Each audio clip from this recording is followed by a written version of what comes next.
Stop, you haven't subscribed to the channel yet. Subscribe now, we have new stories every day. Now let's go. Sometimes what you discover turns out to be worse than what you initially thought. As I lay in the darkness, staring at the ceiling, I guessed it was probably around 2 in the morning. I got up, looked at the bars, and reflected on how drastically my life had changed in less than 24 hours. You see, I was in a holding cell at the 3rd Police Precinct in the city center. I'm accused of damaging personal property and threatening someone with an aluminum bat. This morning, my wife and sister tried to post bail for me, but I told the jailer that I had made other arrangements and asked them to leave. I was afraid that if I saw them, I might cause them physical harm. So I'm sitting here cooling my heels and wondering what my next move will be. My name is Steve Muir. I'm 39, soon to be 40. I work at an insurance company as a property appraiser. I've been working there for 12 years and I make a decent living. Sue, my wife of 17 years, works in an office downtown, and we have one son, Kevin, who is also 17 and can sometimes be quite difficult. You see, we were a typical suburban family and quite happy until yesterday. We had a date night, or better yet, a weekend plan for Saturday and Sunday this week. You see, a couple of times a year, my wife would send our son to her parents for the weekend, giving us 2 days to ourselves. Sue started doing this some time ago so we could have time to reconnect with each other. Usually, she would go out with my sister and a few friends on Friday evening and return shortly before midnight. Then the real fun would begin. "Take it easy with them, honey," my wife said to our son. "Remember, they're not as young as they used to be, and I don't want you to hurt yourself or get sick on the rides. Do you hear me?" she warned him. The two of them packed his things on Thursday evening, and by 9 o'clock he was ready for the trip. I told Cindy that I want to be home by 11:30 p.m. on Friday, Sue told me. "I really need this weekend. Things have been so hectic lately, and it'll be great to relax and have some uninterrupted fun," she smiled at me. "I'm not planning to wear clothes all weekend. I don't think you'll mind," she said as I started to chase her around our bedroom. "That sounds perfect. On Friday, I'm meeting a new client, and if they sign the contract, we'll have something to celebrate," I told Sue. "Well, save your energy because you're going to need it this weekend," she told me as she tried to get ready for bed. But I grabbed her by the hand. "You know the rules, no sex tonight. Tomorrow night, you'll get all you can handle," she told me. On Thursday night, I had trouble falling asleep. A couple of times, I sneaked over to kiss and touch Sue a little. She told me to get back to my side of the bed and go to sleep. Eventually, I rolled over to my side and fell asleep. I knew Friday would be busy, so I got up early. I kissed my wife while she was still in the shower, grabbed her by the backside, and ran out of the bathroom before she could throw the wet sponge she was holding at me. I went downstairs, hugged my son, and told him to behave himself over the weekend and that we'd see each other on Sunday evening. Then I dashed out, not caring about anything else in the world, and sped down the road. This morning, everyone was in a good mood. And how could it be otherwise? It was Friday and payday. I reviewed the proposal I was set to present later in the day and finally received approval from management after 2 minor changes. The proposal was to insure a country resort. The resort was worth around $10,000, sir, and the policy would give our company a significant boost, especially in the current economic climate. "Don't mess this up," my boss Tom said around 3:30. "What time is your meeting with them?" he asked. "He wants me there around 6 or so. We can inspect the rooms after they check in the Friday guests," I told him. "How much leeway do I have regarding the rates?" I asked. "Not much. If necessary, you can lower it by 3%, but no more than that." "Don't worry, I won't leave without a signature," I assured him. I wrapped up my work at the office and left around 5:30. It was only a 25-minute drive to the city center, but the route was scenic along the lake, so I took my time and enjoyed the view. I arrived at the resort at about 10 to 6 and took another look at the rooms before heading inside. "Steve, you made it," Rick said, extending his hand. "How was the drive?" "Great. You really have a beautiful place here," I replied. "It must be very quiet here at night," I asked. "Except for the loons and owls, you could hear a pin drop. A lot of people come here just to get away for the weekend." "We're close enough to the city, but far enough to escape the urban hustle. There's no TV, radio, or cable in the rooms, so there's nothing to distract you. Our restaurant is open until 8 or so, and there's music in the lounge until midnight," Rick told me. "It looks like you have a little gold mine here," I said to him. "Ready to take a look at a few rooms?" I asked, and that's exactly what we did for the next hour. He showed me around, we made a few adjustments, and by 7:30, we had reached an agreement. In the end, I gave him a discount of about 1.25%, which was well within the permissible range. He signed, I signed, and his wife notarized the contract. "I'm glad it's all done," he said to me. "How about dinner before you head back, and maybe a bottle of wine to celebrate our new agreement?"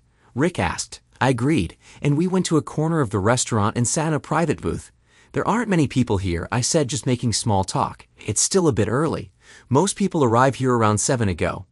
My wife usually settles everyone into their rooms by 8:30. If you like meat, try the steak. It's simply outstanding. And my chef grills it to perfection over an open flame. We had an excellent meal and enjoyed each other's company. I would love to have a place like this, I told him. It seems like there's plenty to do here, but at the same time, it's really enjoyable. I love working with people, and running something like this would really appeal to me. In our economy, business is tough. We make money, but not a lot. If we didn't live here and do 95% of the work ourselves, we would never make it. But I love what I do, Rick continued. I was full and didn't know how I managed to finish that steak. I also declined dessert and just sipped a little brandy after dinner. It's time for me to go, I told him as we decided to take one last tour of the place. At that moment, the life I knew ended. We were standing in the doorway of the lounge, watching the couples dancing, when I thought I recognized someone. I was looking at a particular couple when Rick said, "Those are the Carrolls. They come here a couple of times a year for dinner and then head to the dance floor. I'd love to have something like that to hold in my arms right now," he told me. I would too, I thought to myself, because if my eyes weren't deceiving me, that was my wife Sue with her old college boyfriend, Bill Carroll. When they turned and walked back to their table, I was certain of it. So this was Sue and Cindy's girls' night out, I said to myself. I watched as they laughed, drank, and returned to the dance floor for a slow song. The only reason I didn't storm over and confront them both was that I was standing next to Rick and needed to at least appear professional. "Rick, I need to get back home. I have a lot to do tonight, and it's already almost 10. I want to thank you again for the business, and I know you won't regret choosing our company," I said to him as I stepped away from the door. "Pick a weekend and bring your wife. You'll be my guest.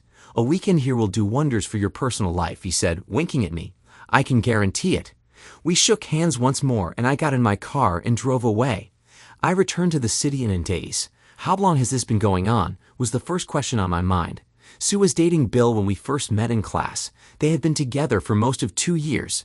What started as a lively discussion in sociology class turned into a lunch or two at the student union and eventually into dinner. She was torn between Bill and me until I put my foot down. "Sue, make up your mind. It's either him or me. I'm not going to share you," I gave her my ultimatum. She broke up with him 2 weeks later, and we immediately became a couple. Hell, we were like rabbits having sex on our first date. We went to Outback Steakhouse and spent Saturday and all day Sunday in bed. It wasn't even a month later when Sue found out she was pregnant. At that moment, there wasn't even a question of what to do. With my grandmother's ring in hand and on one knee, I proposed to Sue. She said yes, and a month later, we were husband and wife. Do I regret how it all happened? Not really. I had the woman of my dreams. 8 months later, we had a bouncing baby. Everyone pitched in, and we managed just fine. We weren't wealthy, but we were happy nonetheless. That's how it had been from day one. Even after all these years, we found time to be intimate at least 3 times a week, and I always considered myself a happily married man. I never doubted that my wife felt the same. At least that's what I believed until about an hour ago. Sue wasn't home when I arrived, thank God. I went to the computer and Googled Bill Carroll. Computers are amazing. There's an enormous amount of information you can get with just a few keystrokes. Take Bill, for example. Now, I know he lives about 45 minutes away from us in the same town as ours. Cross-referencing his name and address, I found out that he's married to someone named Ruth. If he has a wife, what the hell is he doing with mine? And how long has this been going on? I asked myself. I noted his address and decided to pay Bill a little visit. I went upstairs and started changing into something more casual when my anger boiled over. I threw my suit on the floor and punched the bedroom door. "That cheating bastard," I yelled. No wonder she didn't want to fool around on Thursday night. She wanted to be fresh for her lover. My mind kept repeating over and over. I grabbed the mattress, dragged it down the stairs, and threw it out the front door. A little gasoline from the garage, and it was ready.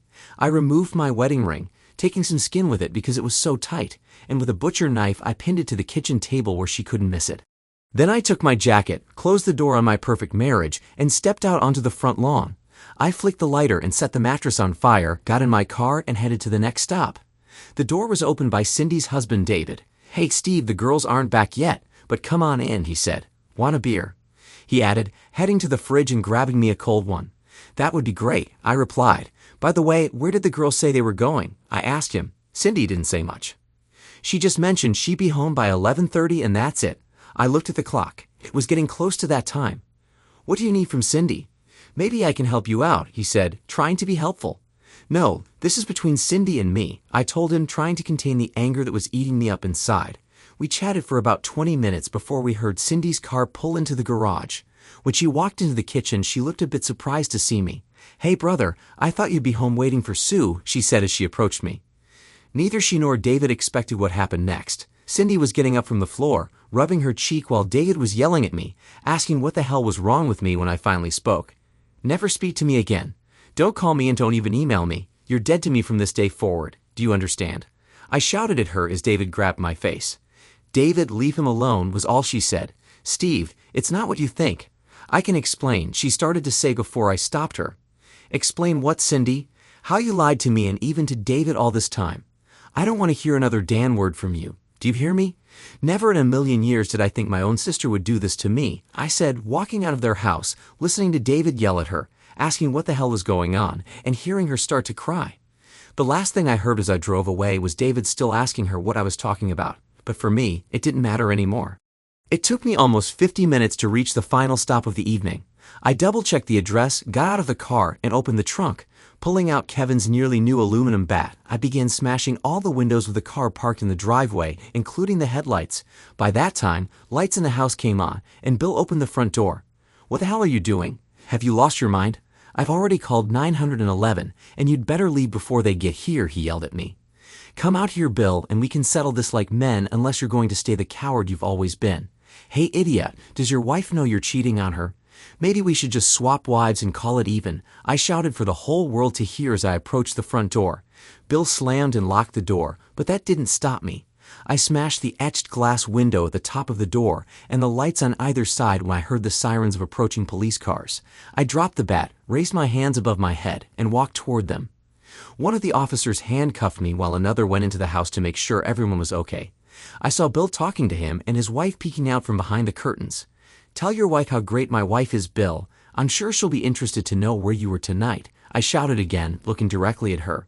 I was thrown into the backseat of a patrol car and taken to the city. It was too late to do anything tonight, but tomorrow I was told I'd be able to post bail after the charges were filed. And so here I am, sitting in a cell, thinking about what's next in my life. My only sister is now dead to me because she'd been covering for Sue all this time. The worst part is I never saw it coming. I guess I was happy, oblivious, and too trusting. The next 4 hours gave me plenty of time to realize that this had been going on for at least a year, maybe longer.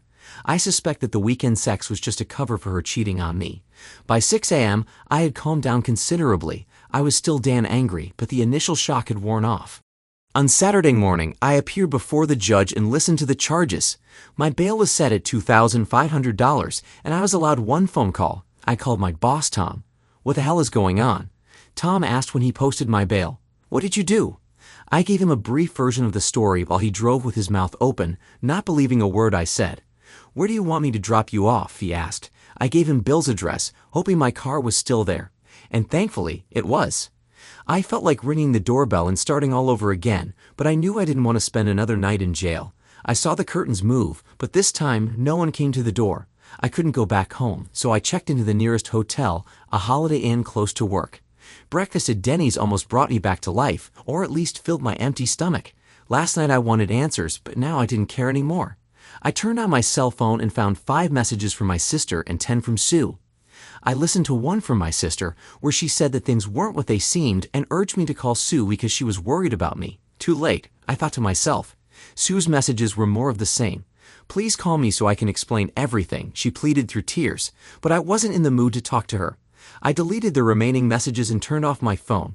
On Sunday, I get drunk, but not before leaving the house to buy a few things to wear to work on Monday. Over the past 8 years, I hadn't drunk more than 4 bottles of beer at a time, but today I managed to finish off almost 12. Everything was fine until I threw up everything in my stomach and passed out on the bathroom floor. That's how much of a drinker I was. On Monday, I was a little late to work, and as I walked past Tom's office, he stopped me. You look like crap, but under the circumstances, I can't blame you, he said. If there's anything I can do, just let me know, he added. I handed him the signed contract. At least something good came out of Friday night. I weakly smiled at him. I told the secretary to screen your calls and take messages for the next few days, and security has been instructed not to let your wife in unless you give the okay. So grab a cup of coffee and tell me what you had to do to get that signature on Friday, Tom said to me. Monday was rough. I was busy rewriting the new contract and sending it off to the corporation. I received a lot of praise, but it didn't make me feel any better. Security informed me that they had kept Sue from entering and asked if I wanted to continue bearing her. I said yes. I rarely traveled, but the one thing I hated when I did was eating alone. No matter how good the food was, eating alone was unpleasant. Instead of Denny's, I went to Olive Garden tonight. I sat at a table for two at the back of the restaurant and had a good meal, but a bottle of wine would have made it better. I wasn't much of a drinker, but over the last 2 days, I had consumed 2 weeks' worth of alcohol and it hadn't improved my mood one bit. On Monday evening, I started making plans. I didn't trust Sue, and knowing my luck, she'd drain our savings and checking accounts. I got out my laptop and logged onto the bank's website. Thankfully, the funds were still there. I made a note to withdraw half the money tomorrow at lunch and open a new account.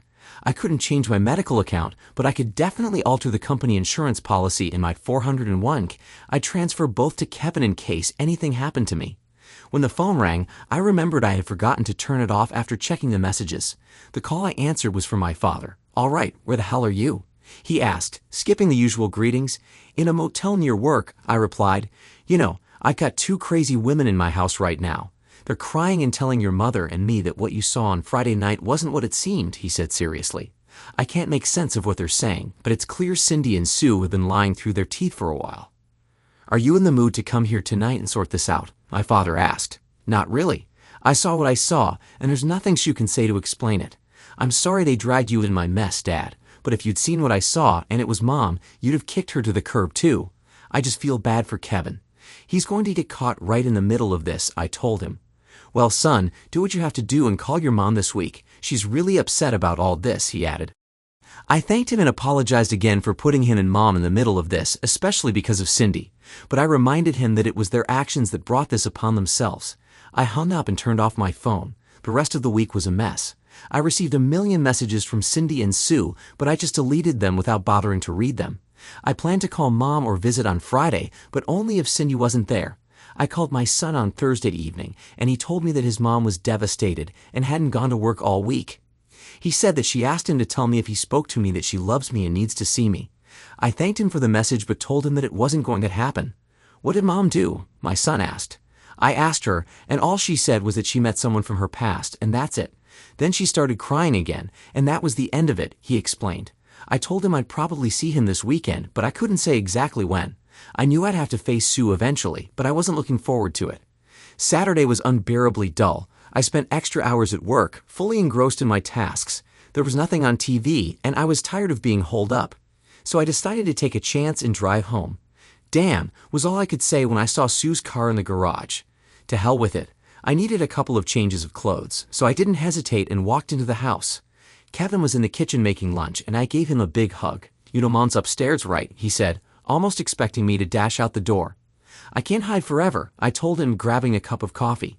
He filled me in on what had been going on and asked if I was planning to come back home.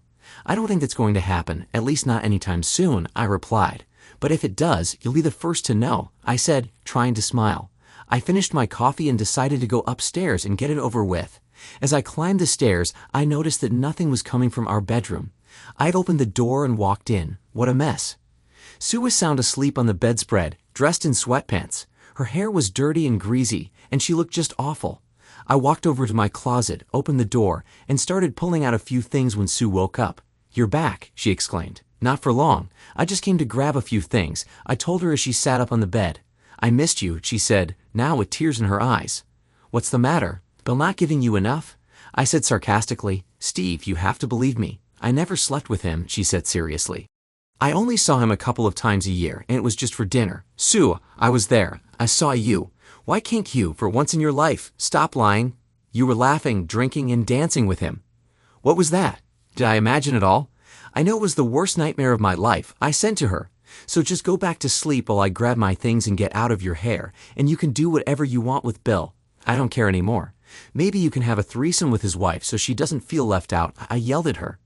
"His wife already knows and has known for a whole year," she replied, now staring at the floor. "And she doesn't care." "What kind of idiot is she?" I asked. "Maybe she's okay with sharing, but I'm definitely not," Sue screamed. "Sue, I don't need this crap. Do whatever you want. I don't care anymore, I said, turning back to pick out clothes for the next week. Steve, I need to tell you something, and I know you're going to hate me for not telling you sooner, but I've been keeping it from you for too long, Sue said in a voice barely above a whisper. Do you remember when that girl was kidnapped last January? At Kevin's school, they set up an identification database for each student. They did a swab, took a hair sample, and fingerprints. I thought it was a great idea, but when I provided his blood type information from our home records, I noticed something. Without your knowledge, I had some tests done, and I found out something terrible, she said, sobbing. Kevin is okay, right? I asked, now more than a little worried. Yes, he's fine, but I discovered something I never knew, she hesitated. And I asked, what did you find out, Sue? I asked again. She was openly crying now. I found out that you're not Kevin's father, she said, sinking onto the bed. I was in shock, leaning against the dresser, and I thought things couldn't get any worse. Are you sure? Did you verify this? I asked, furious. I had the test done twice, and both times the results were the same, she told me. I tracked down the only other person I'd been with, and when he sent me a cheek swab, the result was positive. I'm so sorry, Steve. I never knew, she said, continuing to cry. Let me guess, Bill is his father, I said, as if trying to spit out something vile. He wanted to meet Kevin and talk to him, but I refused. I made a deal with him to stay in the background. I would meet with him a couple of times a year and provide him with full information, including photos, to keep him quiet. Bill was thrilled to have a son because he and his wife had 2 girls. Bill told his wife about Kevin, and she made him promise not to show up or tell Kevin who he really was if he wanted to stay married to her. Sue, you broke up with Bill and started dating me. What the hell were you doing sleeping with both of us? I asked. When Bill came to pick up the rest of his things, he was upset that I had left him for you. We had a few drinks, and the next thing I knew, we were in bed. I swear to God, it was only that one time, and I didn't know Kevin was his. You have to believe me, she pleaded. And Cindy knew all about this. I asked. I told her and asked what I should do. She said you would lose your mind and that it would be the end of our marriage and family. She told me to give Bill what he wanted and keep my mouth shut. That way, no one would find out. I'm sorry, Steve. I told her you wouldn't leave us, but she said you hated Bill so much that you'd disown Kevin and me. I don't know why I didn't trust my instincts, she said to me. So you've been meeting with him behind my back since last year and using my sister to cover for you. Is that about right? I asked. Sue just nodded, staring at the floor. After 17 years, you didn't trust me enough to tell me, and instead you decided to lie to me. What were those special weekends? Wait, just to make you feel better about lying to me. You make me sick, Sue, I said, almost spitting the words at her. No, Steve, they started long before I found out. Those weekends were ours, no one else's. Please believe me, she said, reaching out to me. Don't touch me. Don't ever touch me again, I shouted at her. Our entire marriage has been a damn lie. I thought things were bad when I believed you were cheating on me, but now I find out that my son isn't even my son. Why didn't you just put a bullet in my head? Does Kevin know? I had asked. No, I haven't told him, and there's no reason for him to know. You're his father, and you always will be. Bill was just a biological donor. You're the one who taught him to ride a bike, play baseball, and gave him his first car. You're more of a father than Bill could ever be. He never has to know about Bill. There are only 4 people in the world who know, and none of us will tell them. You will always be his father, and no one else needs to know, she insisted. So now you want me to start lying too? It's not enough that you dragged my sister into your twisted web of lies. Now you want to pull me into it as well. That's not going to happen. He will be told even if I have to do it myself. He has a right to know who his biological father is. Everyone does, I stated firmly. You're right. He will always be my son if that's what he wants. He carries my last name, and I would never change that, I told her. However, you'll be carrying my last name for about 3 more months. I plan to divorce your lying ass as soon as possible. If you had come to me a year ago and told me what you found out, we might have been able to work through it. It would have been tough for a while, but mistakes happen. The fact that you lied and deceived me for the past year is unforgivable. You didn't trust me enough to tell me the truth, and when there's no trust in a marriage, there's no marriage. You destroyed a good marriage. And for what? A dinner, a little dancing, and a lot of lies. As I already told my sister, I never want to talk to you again. You're dead to me, I said, heading down the stairs to the kitchen. Kev, it's time for us to have a little talk, I called to him. Dad, if this is about sex, I already know everything, he replied, trying to lighten the mood. Well, maybe not everything, I said as I pulled up a chair. There's something I need to tell you, and it's not going to be easy for either of us, I began, trying to steady my voice. Kevin looked puzzled, then worried, as I explained the situation as best as I could. I tried to emphasize that no matter what, I loved him and always would. "I'm your dad, and nothing changes that," I said, my voice breaking. Kevin was silent for a while, taking it all in. "So, Bill Carroll is my biological father?" he finally asked. "Yes," I admitted, "but I've always been your dad, and I always will be, if that's what you want." Kevin seemed to process it slowly, nodding. "I need time to think about this, Dad," he said quietly. "I know, son. Take all the time you need," I told him, feeling the weight of everything that had just unfolded. I grabbed my things and walked out of the house, not looking back. I checked into the same motel, feeling utterly drained. As I lay on the bed, I felt the finality of everything that had happened. The marriage was over, trust was shattered. My relationship with Kevin was uncertain, and my bond with my sister was severed beyond repair. There was no way to fix any of it. I was alone in a cheap motel, contemplating what was left of my life. I knew I had a long road ahead, and the decisions I made now would shape my future. I could only hope that Kevin would still want me in his life after all of this, and that someday I could find peace.